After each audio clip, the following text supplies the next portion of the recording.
João 18, verso 33. Deus é bom, amém, amados? Todo tempo, em todo tempo, Deus, Ele é bom, maravilhoso. Glória a Jesus. Posso ler? João 8, 33 diz assim: tornou Pilatos a entrar no pretório, chamou Jesus e perguntou-lhe: és tu rei dos judeus? Respondeu Jesus: vem de ti mesmo essa pergunta, ou te disseram outro ao meu respeito? Replicou-lhe Pilatos: porventura sou judeu? A tua própria gente e os principais sacerdotes é que te entregaram a mim. O que fizeste? Respondeu Jesus: o meu reino não é deste mundo. Se o meu reino fosse deste mundo, os meus ministros se empenhariam por mim, para que não fosse eu entregue aos judeus, mas agora o meu reino não é daqui. 37. Então lhe disse Pilatos: logo, tu és rei. Respondeu Jesus: tu dizes que eu sou rei. Eu para isso nasci e para isso vim ao mundo, a fim de dar testemunho da verdade. Todo aquele que é da verdade ouve a minha voz. Eu vou repetir uma frase, amados. Eu para isso nasci e para isso vim ao mundo. Amém? Eu sei que você já orou, mas feche os olhos novamente. Pai, obrigado, Senhor. E nessa noite nós entregamos o curso, Senhor, da direção nas tuas mãos. Espírito Santo Mestre, Espírito Santo Conselheiro, você conhece todas as necessidades do coração dos seus filhos que aqui estão, de pessoas que entraram pela primeira vez nessa noite. É o Senhor que sonda os corações e conhece as palavras ou as petições antes mesmo delas serem formadas ou geradas. O Senhor já conhece. A tua palavra diz que é segundo a vontade de Deus que o Espírito intercede por nós, para nos levar à perfeita vontade de Deus e orando por nós segundo as nossas necessidades. Nessa noite, ó Pai, segundo as nossas necessidades, segundo cada pessoa que está aqui, traga uma palavra de vida, de restauração, uma palavra que gerará um milagre na vida dos teus filhos, no nome poderoso de Jesus. Amém. Amém, amados? Jesus diz: para isso eu vim, para isso eu nasci e para isso eu vim. Ele estava respondendo uma pergunta de Pilatos. Amados, eu tenho para mim, quando eu leio o texto de quando Jesus ele é preso e ele é levado ao pretório, e Pilatos o chama para uma conversa, e analisando o texto, e vendo o texto, e tentando entrar no texto, como se eu estivesse lá presente, e todas as vezes que eu leio a respeito de Jesus e Pilatos, eu tenho uma tranquilidade no meu coração em relação à pessoa de Pilatos. Se você procurar investigar na palavra de Deus qual é o comportamento de Pilatos, você vai ver que Pilatos o tempo todo ele estava tentando livrar Jesus de uma situação. Muitos pregadores falam mal a respeito de Pilatos. A própria esposa de Pilatos ele tem uma revelação e diz para ele assim: você com esse homem, ele é justo de Deus, e tive um sonho com ele e muito sofri nessa noite por causa dele. Quando Pilatos começa a interrogar Jesus, ele diz assim: me diga uma coisa, você é rei? Sabe, amados, eu havia falado para vocês, no Império Romano, que era um império mundialmente, não havia uma figura maior, poderosa, um imperador maior que César em Roma. Ele era o homem que controlava todas as coisas. Quando veio a notícia de que surgiria um novo rei em Israel, na verdade, o que estava dizendo é que surgiria um novo reino, né, que tiraria o governo da mão de Roma, ou seja, desse império. Então isso foi muito curioso para os líderes de Roma saber a respeito de um novo rei.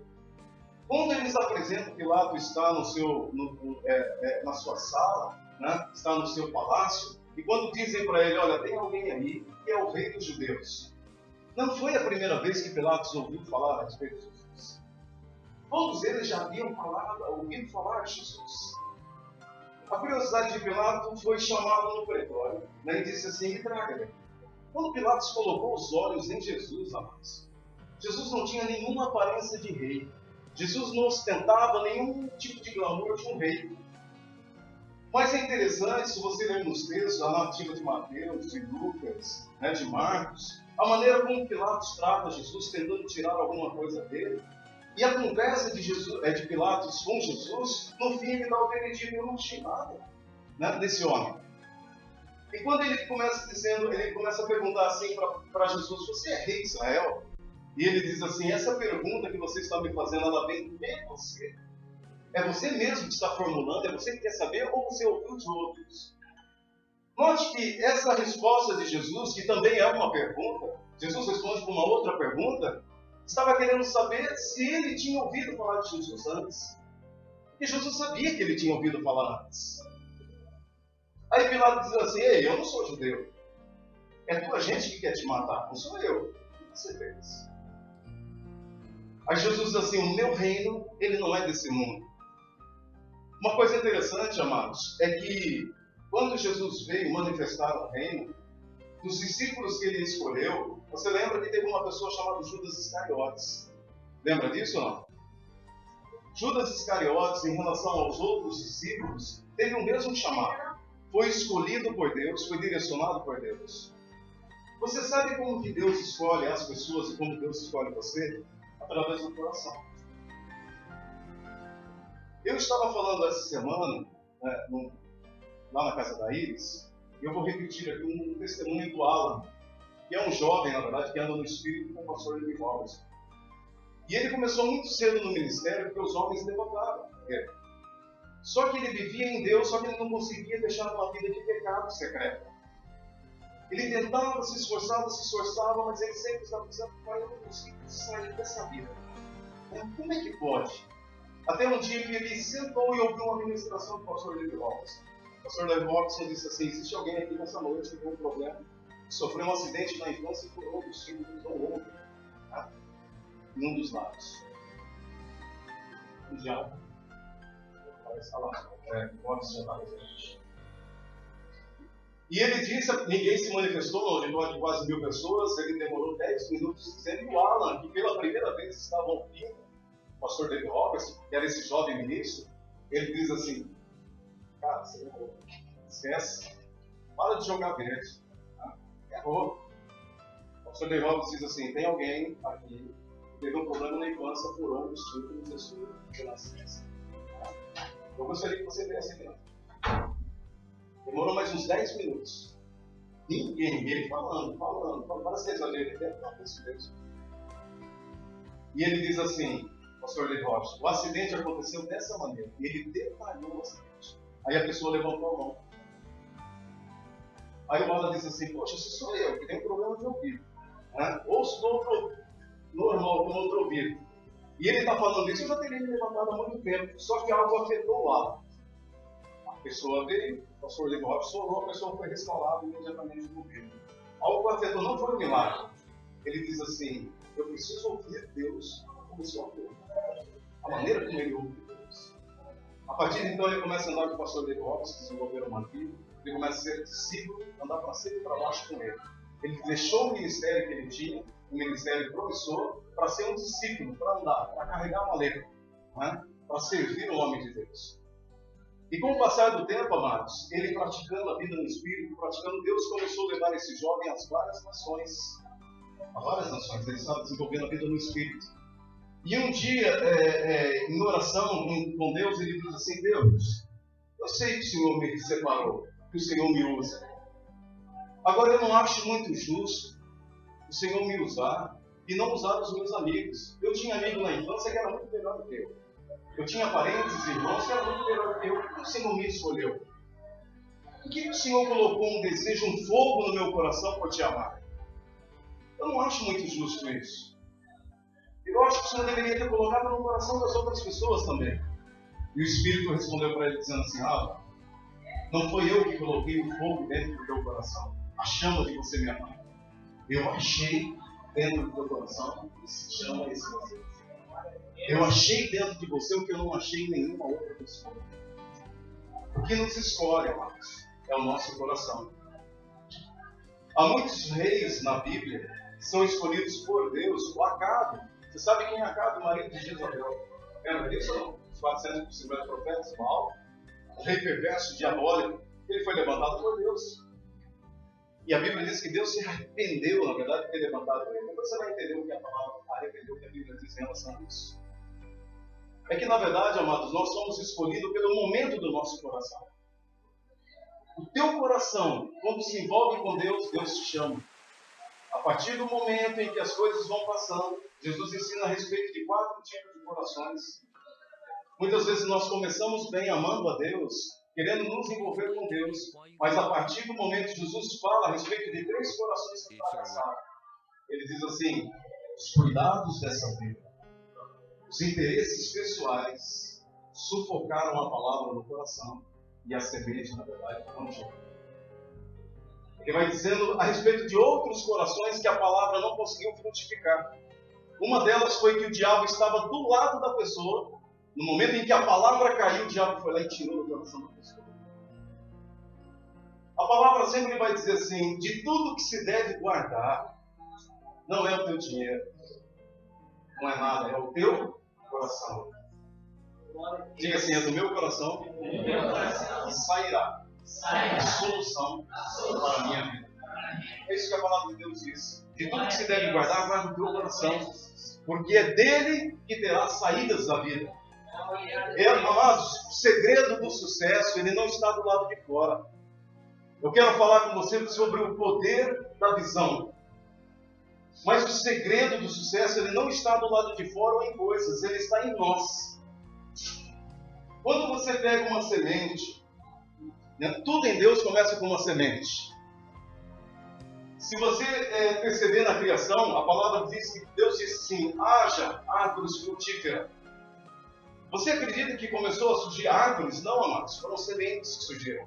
Tanto que a palavra diz que havia um tipo de irrigação, não chovia, e que as ervas começaram a brotar. Tudo em Deus é uma semente. Você não começará no auge, você não começará no sucesso, começará numa semente. Só que uma semente exige etapas. E um dos frutos do Espírito é paciência e longanimidade. Você sabe o que é paciência e longanimidade? Homens e mulheres que desenvolvem esse fruto do Espírito no seu coração, paciência e longanimidade, chegarão ao sucesso em Deus. Amém, glória a Deus. Pilatos diz assim: eu não sou judeu. Quem está tentando te matar é a gente. O que você fez? Jesus, meu reino não é esse tipo de reino que eles estão pensando. O meu reino não é deste mundo. Aí Pilatos diz assim: então faz ver. Eu gosto dessa ironia de Pilatos na questão assim dele querer tirar de Jesus algo. Porque quando ele botou os olhos em Jesus, ele não viu o rei. Jesus tinha toda a aparência menos de um rei. Amados, Jesus nasceu numa manjedoura. Os pais de Jesus tinham uma carpintaria. Os pregadores da prosperidade dizem que ele era um grande homem de negócio, não era não, amados. Aí dizem assim: ele ficou nasceu numa manjedoura porque não tinha lugar. Será que Deus não sabia disso? Deus pegou, deu surpresa lá. Meu filho vai nascer e pegou de surpresa. Não tem nenhum hotel. Será que pegou de surpresa ou foi de forma propositada? O nascimento de Jesus, mediante profecia, seria que ele viria de Belém, uma virgem daria, e ele nasceria numa manjedoura. Deus quis que o rei dos reis nascesse num lugar onde os animais estavam criados. Marquinhos, vem aí o Marquinhos Júnior 1, depois o Marquinhos Júnior 2, 3, vai vir Clóvis 1, Clóvis 2, Clóvis 3, Clóvis 11, time de futebol. E algumas meninas de vôlei. Agora você já imaginou uma situação do seu filho nascer no estábulo onde as vacas não criam? Não é uma situação difícil, amados? Mas Deus quis dessa maneira. Quando Pilatos colocou os olhos nele, eu não sei se Pilatos começou a rir, e dizer assim: você é rei. Ele queria tirar de Jesus algumas coisas, embora Jesus afetou ele com a maneira de falar. Aí quando Jesus diz: para isso eu nasci e para isso eu vim. Ele disse: então tu és rei. Mas o que me pega, amado, é a afirmação de Jesus dizendo assim: para isso eu nasci. Diga: para isso eu nasci. Para isso eu vim. Sabe o que é isso, amados? Visão. O que é uma visão? Todas as vezes que você for fechar os seus olhos e você projetar a sua vida, sabe aquele lugar que você está trabalhando durante o dia, no maquinário, numa empresa, na produção, ou você está em casa, cuidando da casa, a mulher está cuidando da casa, o marido está dirigindo, você fecha os olhos e você consegue se projetar, desejando fazer algo. São coisas que você não tem coragem de dizer para ninguém, mas quando você fecha os olhos, você consegue ver aquilo. Você sabia que foi Deus que colocou isso dentro de você, amados? Foi Deus que gerou isso dentro de você. Deus gerou dentro do coração de um menino, pastor de ovelha, que ele seria um grande governador. Deus gerou dentro de um coração de um menino, que ele seria o grande governador do Egito. Tanto que ele não soube controlar e já foi falando dos sonhos. Falou, todos vocês, pai, mãe, irmãos, vão todos se dobrar perante mim. Todo mundo ficou com raiva. Amados, os sonhos de Deus e os projetos de Deus, ninguém pode matar. Se Deus disse e colocou algo no teu coração, e todas as vezes que você fecha os olhos e você consegue ver isso, Deus vai te levar a isso. Amém. Só existe alguém que pode interromper esse sonho. Quem é? O diabo? Não. É Deus? Não. Sou eu mesmo. O poder da visão. A visão, amados, o que é uma visão? Você sabe que é uma pessoa visionária? Uma pessoa visionária é uma pessoa que consegue ver aquilo que as pessoas não veem. Tem pessoas que olham e veem só o que está na frente delas. Tem pessoas que conseguem ver muito. Eu vou dar alguns exemplos para você no meio secular. Só para servir de ilustração, e depois eu vou entrar na palavra, tá bem? Conta-se a história de um vendedor de sapatos. Quem trabalha com empreendimento aqui já deve ter ouvido a respeito disso. Uma grande empresa nos Estados Unidos mandou um vendedor de sapatos para a África. Pagou a hospedagem, o avião e tudo mais. Naquele momento em que esse vendedor, porque eles queriam instalar uma empresa de sapatos na África. Já ouviram isso? Não? Eles queriam instalar uma empresa de sapato lá. Mandaram o vendedor, o melhor vendedor da empresa. Quando ele desceu no aeroporto lá na África, e quando ele andou pela cidade, ele pegou o celular, ligou para a empresa, para os seus responsáveis e disse assim, olha, aborte todo o plano, porque aqui será um fracasso. Ninguém vai vender sapato porque ninguém usa sapato. Ele voltou embora. Uma outra empresa concorrente mandou o melhor vendedor para lá. Desceu do avião. A hora que ele colocou os pés no aeroporto, ele deu uma olhada em volta, ele pegou o celular e ligou e disse assim, mande todos os projetistas, engenheiros, porque nós ficaremos milionários aqui, né? Porque ninguém usa sapato. Você entende, amados? A maneira como eu vejo uma situação, uma mesma situação, ela pode ser vista de duas maneiras. Tem pessoas que conseguem ver soluções onde pessoas não conseguem ver. A mesma palavra crise na China, ou no Japão, se eu não me engano, é a mesma palavra para oportunidade. É em meio às grandes crises que surgem as grandes oportunidades. Biblicamente falando, é só você olhar a Bíblia. É no meio da fome que existe uma solução. A Bíblia fala, por exemplo, de uma época em Israel que uma cabeça de um jumento valia muitos ciclos de ouro ou de prata, mas que houve grandes milagres. Foi mergulhado em pecados e destruição em Israel que surgiu a salvação chamada Jesus. Amados, sempre no meio do caos se levantará uma pessoa visionária. Uma grande empresa, Colgate, que é de um crente. O dono da Colgate, não sabe, é dental, né? Glória a Deus. O dono da Colgate, ele tem uma aliança com Deus desde quando ele não era ninguém. Quando ele estava começando os seus negócios. Ele diz assim, ele fez uma documentação dizendo assim, Deus é o meu sócio. De tudo que eu ganhar, 90% é de Deus. E 10% eu viverei com ele. A só que passou perrengue. Mas hoje a Colgate é uma das maiores empresas que existe. Você sabe disso. Bem? E um dia, na verdade, toda a equipe de marketing estava reunida ali. Pessoal de propaganda, marketing, outros colaboradores, discutindo a ideia de como vender mais creme dental. Como que nós vamos fazer? Como que nós vamos vender? Como que vai ser feito? E de repente tinha um faxineiro que foi lá, deixou o cafezinho. Não tem isso nas empresas? Pessoa que limpa, deixa fazer o né? E ele indo para lá e para cá, limpando aquele negócio todo. O diretor de marketing, eu não sei se eles não estavam achando uma solução, com todos aqueles homens, aquelas cabeças pensantes, altos salários, ele viu o faxineiro. Aí ele disse assim: ei, José, eu não sei se ironicamente, ele diz assim: nós estamos aqui quebrando a cabeça, está vendo essa multidão aqui? Nós estamos aqui, venha cá. Aí o faxineiro foi lá e acabou. Eu não sei se ele foi ironizar o faxineiro, ele diz assim: nós estamos aqui tentando alavancar as vendas, né? Porque nós temos muitos concorrentes hoje. Rapaz, nos dê uma solução. Nos diga como vender mais. Aí o faxineiro, muito simples, ele diz assim: é muito fácil. Aí os sorrisos no meio da plateia, né? O que é esse camarada para pensar dessa maneira? Aí perguntaram para ele assim: então diga, qual que é a solução? E ele diz: é muito simples. É só você pegar a boca do tubo e aumentar a bitola.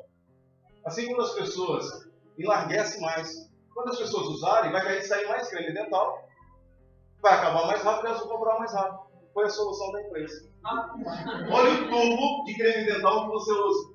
Se você bobear, você põe muito mais para 2 escovadas de dentes. É verdade ou não é? Ele ganhou uma premiação e ele nem era formado em marketing. Do lado de onde nós morávamos, tinha a empresa de Cilever. E na linha de produção dos cremes dentais, o que estava acontecendo? Vinha o creme dental, a embalagem, a máquina separava e tal. Só que a empresa estava sofrendo alguns processos. Quais eram?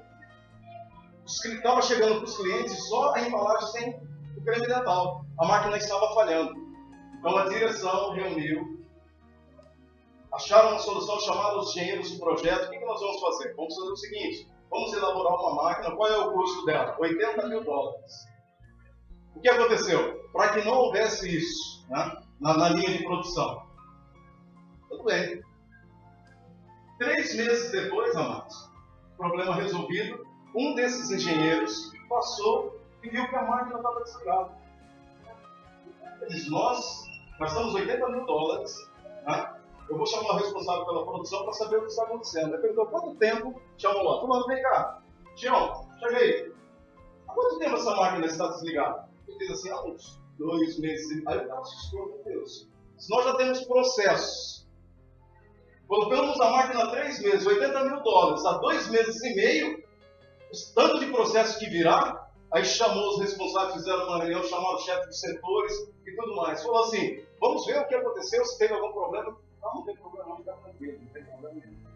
Falou: o que aconteceu? Ele falou: olha, é o seguinte, nós nos reunimos aqui, aquela máquina estava dando problema, estava muito lenta. Nós juntamos aqui, gastamos R$70, compramos um ventilador grande. E antes da máquina chegar no produto, o ventilador jogava as caixas vazias fora. Ou seja, ela passava as caixas que elas não encaixavam, o ventilador estava fora depois. Então, se passasse uma caixa vazia, o próprio ventilador jogava fora. Não teve um processo, amados. Eles gastaram $80 mil e pessoas simples da produção gastaram R$70 no ventilador e deram a solução para a empresa. Visão é nós vermos oportunidade ou vermos coisas que as pessoas não conseguem ver. O que faz uma pessoa ser um líder ou um visionário? A palavra de Deus ela vai falar a respeito de Jetro, o sogro de Moisés. A Bíblia diz que Moisés ficava o dia todo atendendo a multidão cansado, exausto, estressado. Jetro botou os olhos e viu coisas que Moisés não viu. Ele disse assim: rapaz, você está atendendo todo esse povo? O que você está fazendo? Ele falou: não, é que o povo tem causas, coisas de Deus, litígio entre eles, e eu não estou atendendo. Ele falou: rapaz, é muito mais simples você fazer uma coisa. Você vai separar pessoas para cuidar de 1000 e outras pessoas para cuidar de 100, pessoas que cuidam de 50, pessoas que cuidam de 10. Você só vai se reunir com 10 pessoas. Porque essas 10 pessoas vão se reunir com outras pessoas. Só chegará para você casos extremamente graves. Casos simples, eles mesmos vão resolver. Acabou o problema de Moisés. É alguém que conseguiu ver uma solução aonde não havia solução. Em Gênesis capítulo 11, a Bíblia fala a respeito de um homem chamado Nirode. Isso está no capítulo 10. Esse homem tem uma grande ideia revolucionária, se não fosse maligna.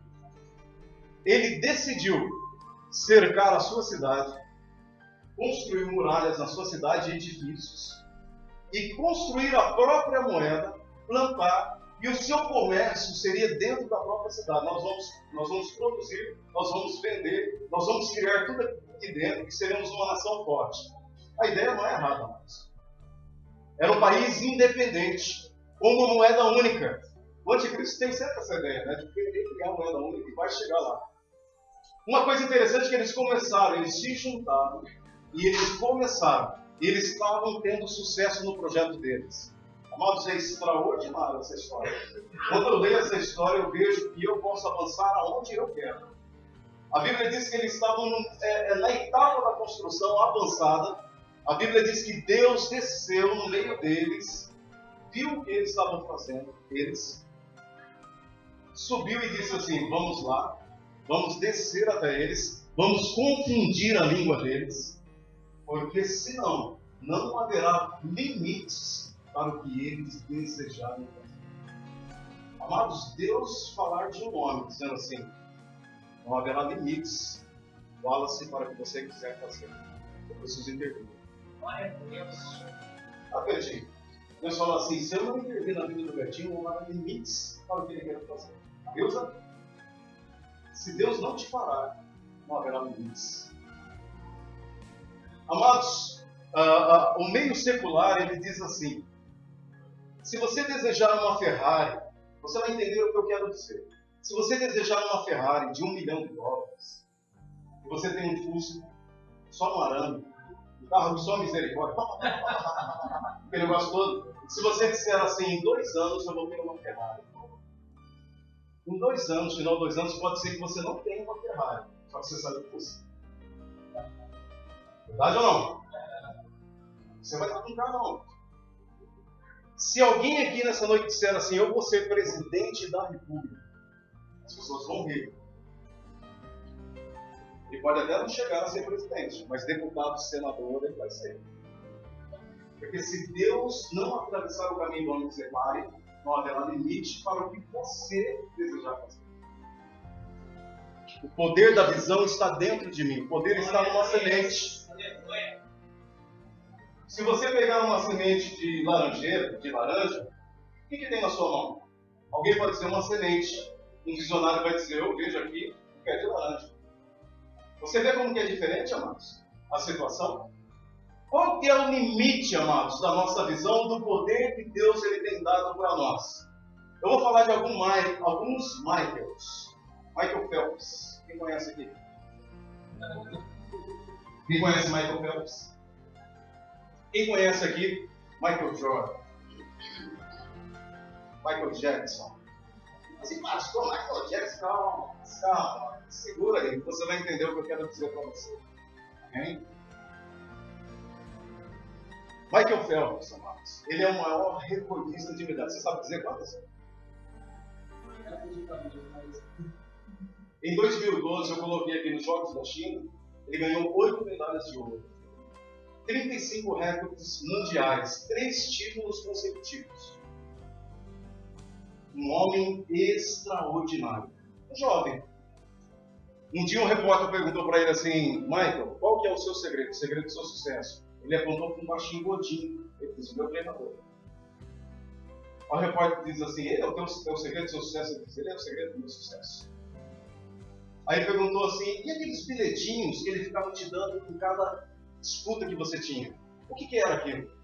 Ele diz assim, depois dessas vitórias, ele diz assim: aqueles bilhetinhos ele me entregava dizendo assim: Michael, se você não se adiantar, teu oponente vai ganhar de você por polegadas. Então, seja o melhor, esteja na frente dele. Aí o Michael falou uma coisa, ele falou assim: em casa há uma piscina olímpica, na minha casa. E ele diz assim: durante 3 anos, 8 horas por dia, de 8 a 12 horas por dia, ele diz: ninguém entrava na piscina a não ser eu. Entrava 8 horas da manhã, saía praticamente 8 horas da noite. Eu e meu treinador, 6 dias por semana, tentando bater o recorde. Ele diz assim: essa vitória que o mundo está vendo agora não aconteceu hoje, ela aconteceu há 3 anos atrás. Mas o segredo do sucesso de qualquer pessoa está em se determinar, se projetar segundo a visão que Deus tem colocado para você. Eu vou falar de alguém muito conhecido do meio secular para entrar na palavra de Deus, amém? Quantos estão entendendo o que eu estou querendo dizer? Diga assim: para mim, não haverá limites se Deus não intervir. Michael Jackson, 1994. Alguns aqui nem eram vivos. Foi lançado o LP na época, né? Thriller. Tem gente que nem sabe o que é LP, né? Aquelas bolachas grandes, né? Alguns sabem, né? Quem tem 40 sabe. Hã? Thriller. Quem viu? O poder do marketing de Thriller foi o seguinte, amados. Vendeu mais de 300 milhões de álbuns. A maior recorde na história fonográfica. Mundialmente é Thriller. Como que aconteceu? O marketing, por exemplo, dessa produção, quando você ia no cinema, não passam os trailers de alguns filmes, eles lançaram o trailer de Thriller. A juventude ficou enlouquecida com aquilo lá. Antes de lançarem o single para vender, lançaram nos cinemas. Todo mundo ficou fascinado. Aí todo mundo saiu correndo para a data da compra. 300 milhões de cópias vendidas. A produção de Thriller durou 3 anos. O ensaio dos passos duraram 3 anos. Aquela coreografia. Michael Jackson fazia balé, fazia natação, fazia todo tipo de ginástica, alongamento, simplesmente para fazer um clipe. 3 anos. 3 anos. A Bíblia diz que os filhos das trevas são mais zelosos ou prudentes do que os filhos da... Você sabia que tem pregadores que querem pregar, mas que não conhecem a Bíblia, não estudam a Bíblia? Sabia que tem músicos que querem cantar, na verdade, que não se aprimoram? Não querem se aprimorizar? Eu vou dizer uma coisa para vocês, em nome de Jesus eu gostaria que vocês entendessem. Quando você tem um sonho, uma visão, ela nasce com você. Quem tem um sonho e tem uma visão, está disposto a morrer por ela. Amém, amados? Jesus diz: para isso eu nasci e para isso eu vim. Eu sou rei. Jesus nasceu para uma visão, Jesus viveu para uma visão e Jesus morreu por uma visão. Paulo nasceu para uma visão, viveu para uma visão e morreu por uma visão. Eu e a Lisa, a gente estava computando, por favor, entenda, nome de Jesus. Mais ou menos. E eu quase tive problema numa época no meu casamento por causa dessa situação.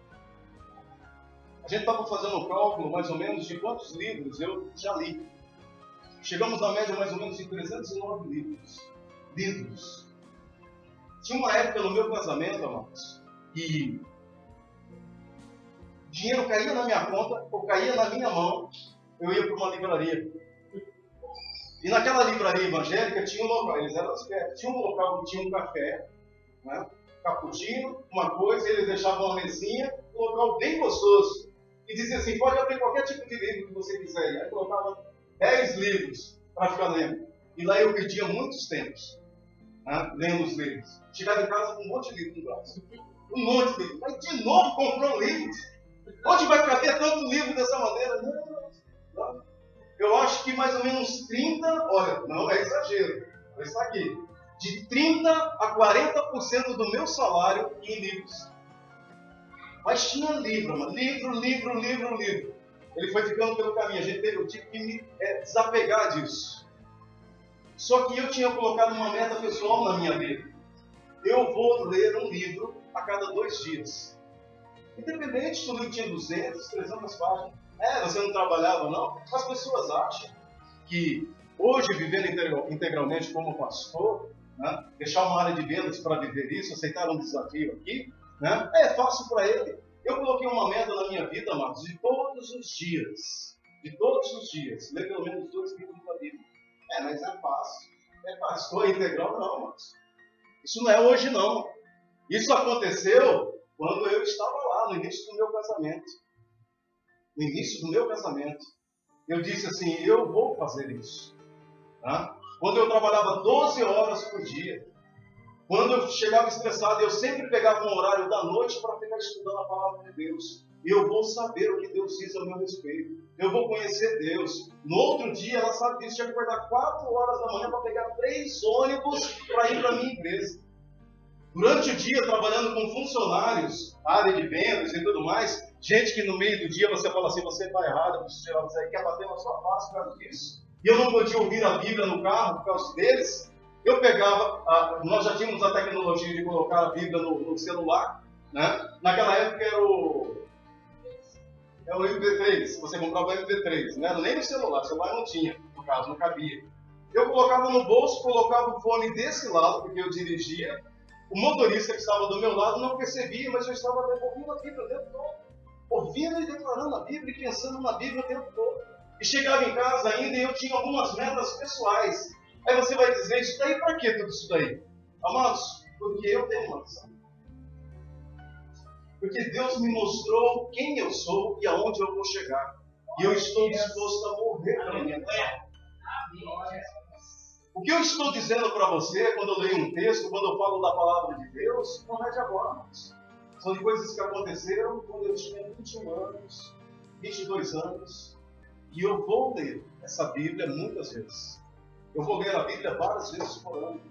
E eu vou ler livros várias vezes. Eu vou colocar informações dentro de mim. Eu vou saber não só o que a palavra de Deus diz, mas eu vou saber o que os inimigos de Deus dizem. Eu li todo tipo de heresia que você pensar. Quando você coloca a palavra de Deus fundamentada dentro de você, amados, você pode ver qualquer coisa que não te impede, não te afeta, ou não pega você. O problema é quando você está começando a ler a heresia vai te levar para aquele caminho. Mas quando você fundamenta verdades dentro de você, amados, li tudo sobre as religiões.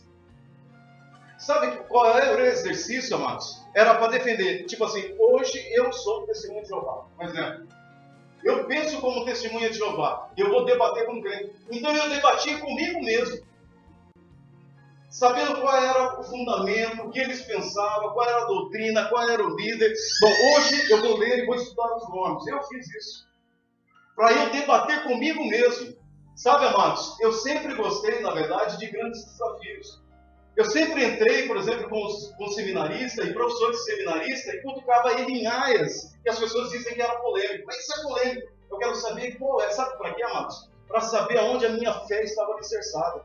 Para saber o que Deus, na verdade, estava fazendo em mim. Então, amados, se você consegue fechar os seus olhos, se você tem um objetivo na vida, a tua visão, o sucesso da tua visão, ela só depende de uma pessoa. De você. Amém? Glória a Deus. Sabe o que acontece quando você decidir crescer em Deus e ser tudo que Deus disse que você vai ser? Isso quer dizer que você vai ter que deixar um pouco mais a televisão. Vai ter que deixar um pouco mais os passeios. A soneca da tarde, a soneca de manhã, né? Dormir na hora do serviço. Sabe o que acontece? Receber aquele apelido, ô aleluia, né? No serviço. Lá vai o aleluia, Bíblia, embaixo da mão, ó desodorante. Não sei se acontece com vocês isso, mas na minha época de empresa acontecia muito. Né? Lá vai o camarada de novo com essa Bíblia na mão, na hora do almoço, lendo todo mundo. Lendo. Eu sei que acontece com vocês isso também. Viver em Deus requer, na verdade, que você saia do anonimato. Dê a cara a tapa. Se você tem uma visão, você é homem, mulher, independente da idade que você tem 10 anos, se você tem 70, 80, 90 anos, dê a sua cara a tapa. Morra pela tua visão. Amados, quando Deus ele dá uma visão para alguém, deixa eu só ir para o meio secular mais uma vez. Quem conhece aqui Steve Jobs? Levanta a mão. 1, 2, 3, 4, 5, 6, 7. As outras pessoas não sabem quem é Steve Jobs. Uma das figuras mais importantes do nosso século no meio tecnológico. Amados, ele é um revolucionário. O mundo inteiro se inclinou a ele por causa das revoluções. Esse homem mudou todo o conceito da tecnologia na área de computadores. Tem um filme hoje em cartaz com o título Jobs. Ele não tem nada de pejorativo. Né? Assista. Você vai ver o que é uma visão. Que é alguém que nasceu para uma visão.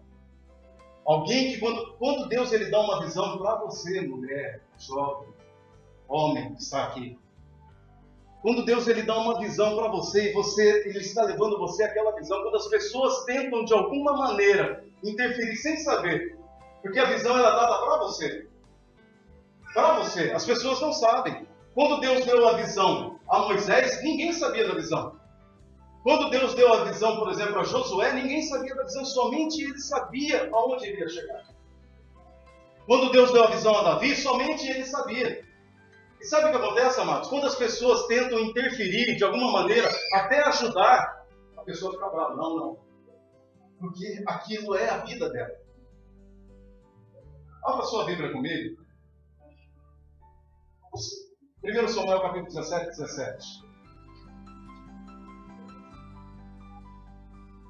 1 Samuel 17, 17. Alguém vai ler para mim, amém? Antes disso, só abra, por favor.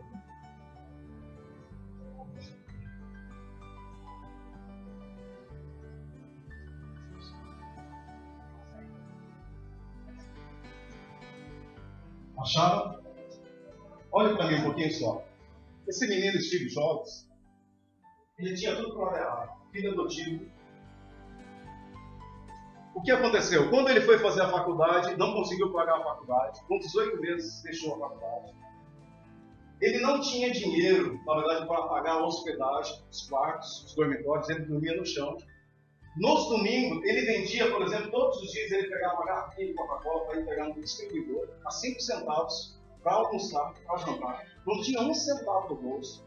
De domingo, que não tinha refeição, ele andava 7 quilômetros até uma igreja, não sei se é a igreja ou templo do Hare Krishna, para se alimentar, lá participar do curso e se alimentava. Tá. Ele não tinha condição nenhuma. Chegou um tempo que ele não tinha mais condição, parou a faculdade. Mas ele tinha um sonho, ele tinha uma visão. Ele e um amigo chamado Oz, na garagem dos pais, começaram um projeto. Os dois, 10 anos depois, a Apple valia 2 bilhões de dólares e tinha 4 mil funcionários. Amados, do nada, eles criaram o sucesso. Quem achou? 17, 1 Samuel. Pode ler alto para nós. Disse Jessé a Davi, seu filho: leva, peça-te para teus irmãos e vai ficar. Este filho prostrado, e este que pões, e corre a levá-lo ao acampamento a teus irmãos. Amém. Eu vou ler aqui também, ok? Você vai entender o que eu quero dizer. Disse Jessé a Davi, seu filho: leva, peço-te para os teus irmãos um efa deste trigo tostado e esses 10 pães, e corre levá-los ao acampamento aos teus irmãos. Porém, esses 10 queijos leva ao comandante de 1000 e visitarás teus irmãos, e vê se estão bem, e trarás uma prova de como passam.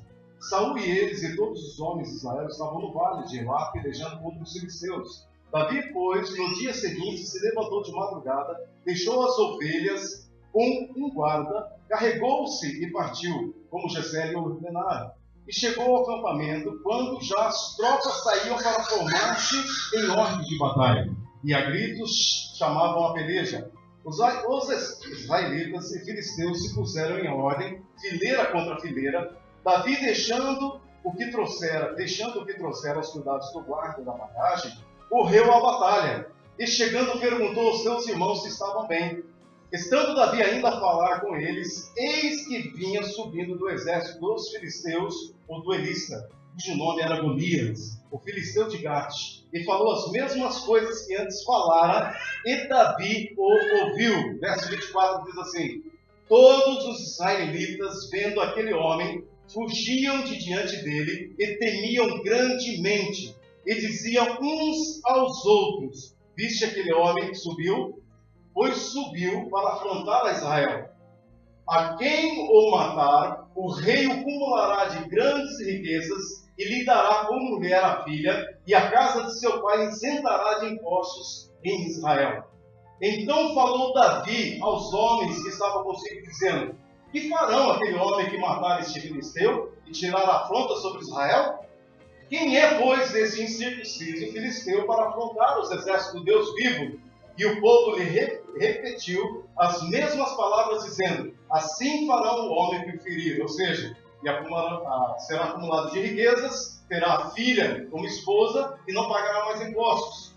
28 diz assim: quando Eliabe, seu irmão mais velho, ouvindo Eliabe, seu irmão mais velho, falar aqueles homens, acendeu-lhe a ira contra Davi e disse-lhe: por que descesse aqui? A quem deixasse aquelas poucas ovelhas no deserto? Bem conheço tua presunção e a tua maldade. Desceste apenas para ver a peleja. Respondeu Davi: que fiz eu agora? Fiz somente uma pergunta. Verso 30 diz assim: desviou-se dele para outro e falou a mesma coisa. Ou seja, o que se farão aquele que mataram o filisteu? Amados, olha só. Esse menino, na verdade, ele já tinha sido visto por Deus, já tinha sido ungido por Deus. A história de Davi. Davi não era ninguém a ser considerado. Aconteceu uma oportunidade na vida de Davi. O pai o chama e diz assim: Davi, você vai fazer o seguinte, você vai descer agora, né? Vai até Israel, está a peleja, você vai levar queijos e pães. E ver como estão os seus irmãos. Quando Davi foi, amado, deixou o queijo e o pão, ele ouviu o exército de Deus. Para todos os israelitas, amados, o exército de Deus era a grande estratégia bélica de guerra.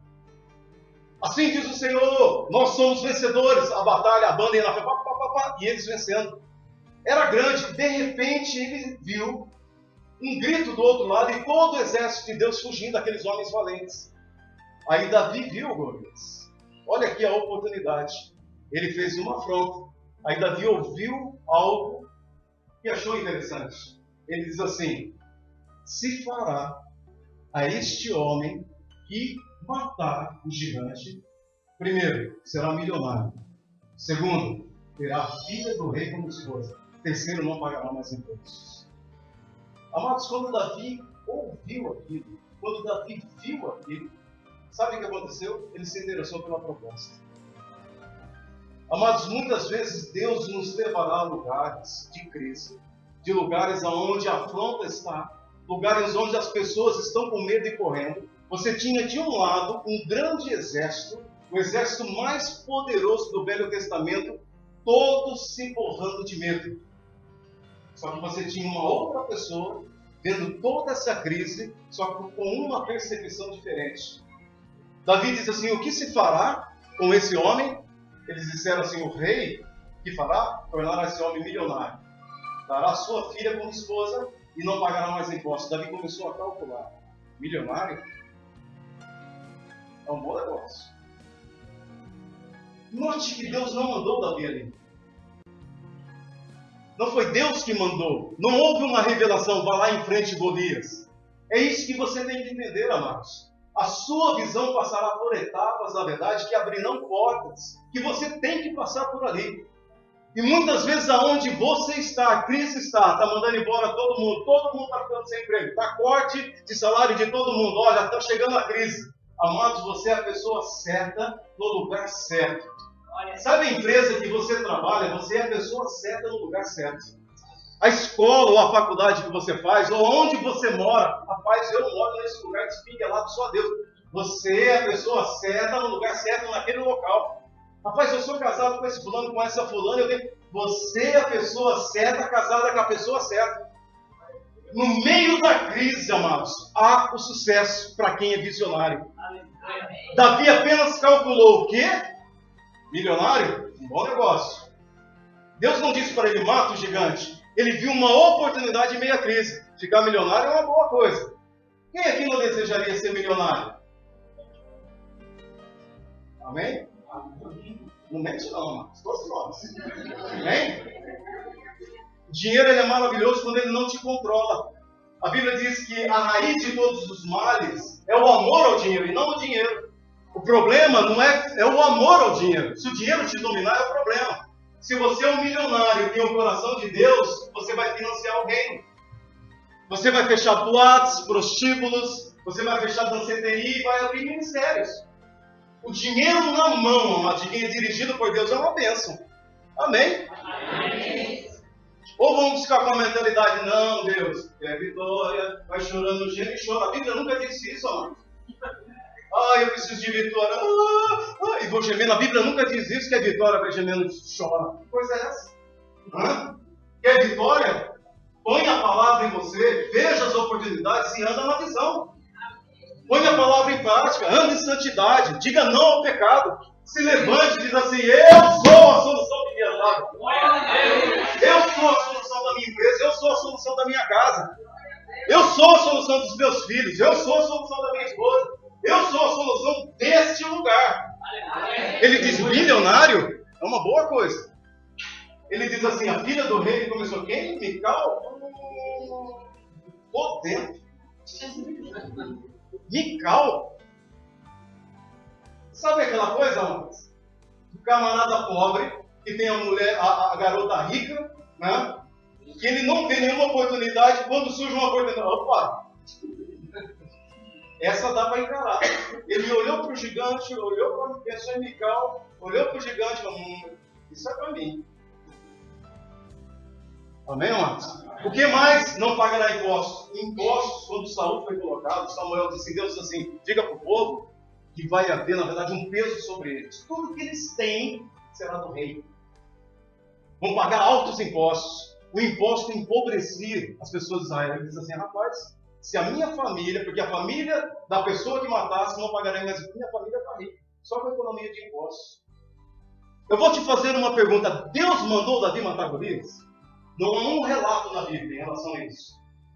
Ele botou os olhos em Golias, ele sabia que ele ia matar Golias. Aqueles homens treinados, amados. Saul era o homem levantado para matar Golias. A Bíblia diz que o maior, o valente, era o que tinha que enfrentar. Sabe o que acontecia? Ele se escondia no meio da multidão. Ele era o homem ideal. Davi diz assim: eles não querem. Olha, duas situações. Pense se não acontece isso todos os dias. Todos os dias eu e você passamos por isso. Sempre há situação de crise. E é sempre em meio à crise que surge uma oportunidade. As grandes invenções. As grandes invenções surgiram por causa de uma necessidade. Fósforo, a luz, tudo que você pensar. Vai pesquisar a respeito disso. No momento de crise. Amados, pensa na pessoa que criou o fósforo. Esses dias eu estava lendo a respeito da mulher que criou aquele tapué que lava arroz. Escorredor, não tem isso? Um dia ela precisava assim: meu Deus, como é que eu faço isso? Ela pensou, ela encaixou uma peneira, ela pegou uma panela, ela furou o lado do lado da panela e do outro lado não, levou para a água e fez: eu vou patentear. Estou milionária. A família está segura até hoje. E durante muitos anos, porque a patente é assim, durante muitos e muitos anos, qualquer pessoa que inventar tem que te pagar os direitos autorais, a pessoa que criou. De uma crise, de uma necessidade, surge um milagre. Às vezes nós dizemos assim: eu não tenho, eu não posso, eu não sou, eu não consigo. Mas Deus diz assim: você pode, você tem, você consegue, você é. Eu não sou o que eu digo, eu sou o que Deus diz. Por isso eu digo que eu sou o que Deus diz que eu sou. Amém, amado? Sabe o que ele fez? Estou dentro, vou matar. O irmão, o covardão, olha só quem falou com ele. O covardão, aquele amedrontado que se borrava, estava escondendo, viu a atitude e correu nele e falou assim: rapaz, você é petulante, você é metido. Falou para ele: você deixou aquelas suas pequenas ovelhas lá no deserto para vir aqui fazer o quê? Xeretar o quê? Eu te conheço. Eu ficava com o pastor Arroz na casa dele, esses dias, né? Eles contavam vindo para cá. E quando ele ficava bravo, ele mexia dizendo: menina, né? Ele segurava o dedo, menina. Aí eu vejo a mesma cena, né? O irmão diz assim: cara, filho, o que você está fazendo aqui? Só que olha a diferença, amados. Sempre que haverá uma oportunidade, adivinha? Alguém vai levantar para dizer assim: quem você é? Sabe o camarada, eu já disse isso aqui, mas vou repetir. O camarada olha uma moça, ela é crente, amém? Não tem problema, abençoada. Ele diz assim: rapaz, eu gostei dessa moça. Aí ele vai falar com o amigo. O amigo diz assim, ele fala assim: eu estou gostando daquela moça. Mas quem? Você? Vai, olha para você. Baixinho, gordinho, né? Aí, olha os seus olhos, olha o seu nariz, olha o jeito que você anda. Rapaz, ela... eu conheço ela. Aí no fim o camarada vai, eu sou feio mesmo, sabe? Ele compra aquela ideia. Diz assim, eu vou, é bênção. A única coisa que pode acontecer é dizer não. Amém? Pessoa quer montar um comércio, amados. Deus deu uma visão para ela. Ou você acha que aqui tem pessoas aqui passando problemas financeiros e Deus deu a visão há muitos anos de ser grandes empresários? Estão aqui, padecendo no dia a dia, sofrendo situações financeiras, serão grandes empresários. Está tudo aqui, amados, sentado. A visão está dentro de você. Todas as vezes que você diz assim, poxa, eu poderia ser um empreendedor. Quem colocou isso dentro de você, amados? Foi Deus. Aí você diz assim, acho que eu vou pôr por exemplo, um carrinho de churros ali na praia. Eu falo assim, rapaz, tem 1 milhão de carrinhos de churros aí. Talvez embaixo de uma ponte, lá na estrada de Camaçari, você pode... As pessoas vão minando, na verdade, os teus sonhos. Né? Amados, só que é o seguinte, sabe qual é o problema hoje? Além dessas pessoas se levantarem para colocar você para baixo e dizer que você não pode, sabe qual é o outro problema? Somos nós.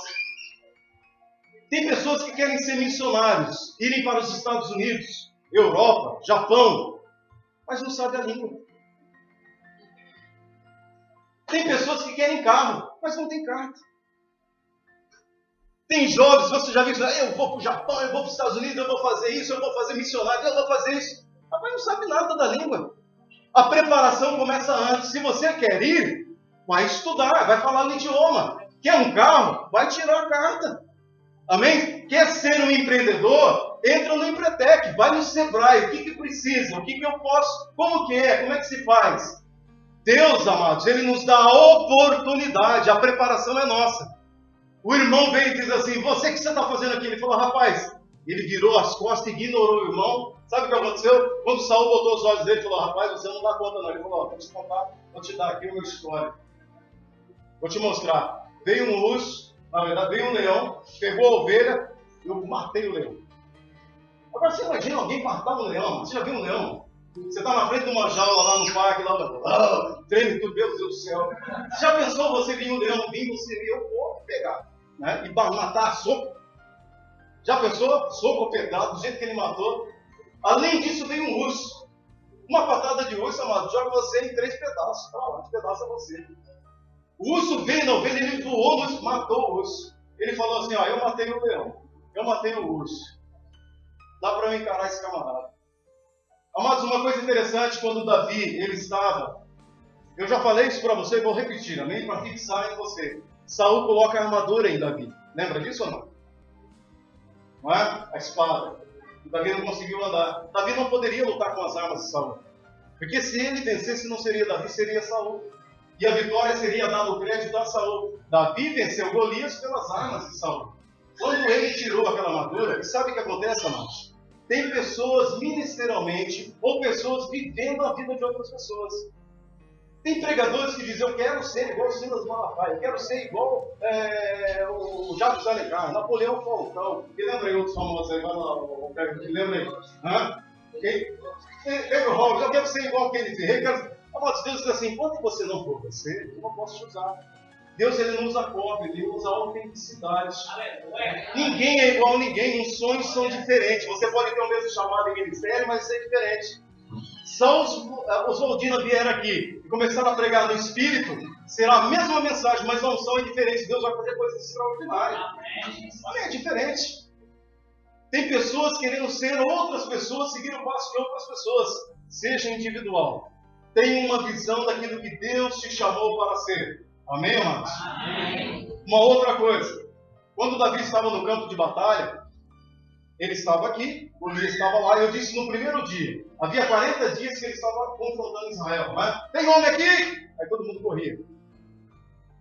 41º dia, Davi chegou no arraial. Davi sabia que ele ia morrer naquela tarde. Golias não sabia que ia morrer. Confrontou, Davi vai para o campo de batalha. Sabe o que acontece? E Davi solta uma frase, amados, que talvez hoje vai fazer mais sentido do que no primeiro dia que eu estava aqui que eu falei. Davi diz assim, quem é este incircunciso que afronta o exército do Deus vivo? Sabe quem é incircunciso? É aliança, circuncisão é aliança. Ele diz, esse camarada não tem aliança, eu tenho aliança. Se eu tenho aliança, eu venço. Você tem aliança, amados? A Bíblia diz que você fez uma aliança com Cristo na cruz. Sabe o que acontece? Você vence.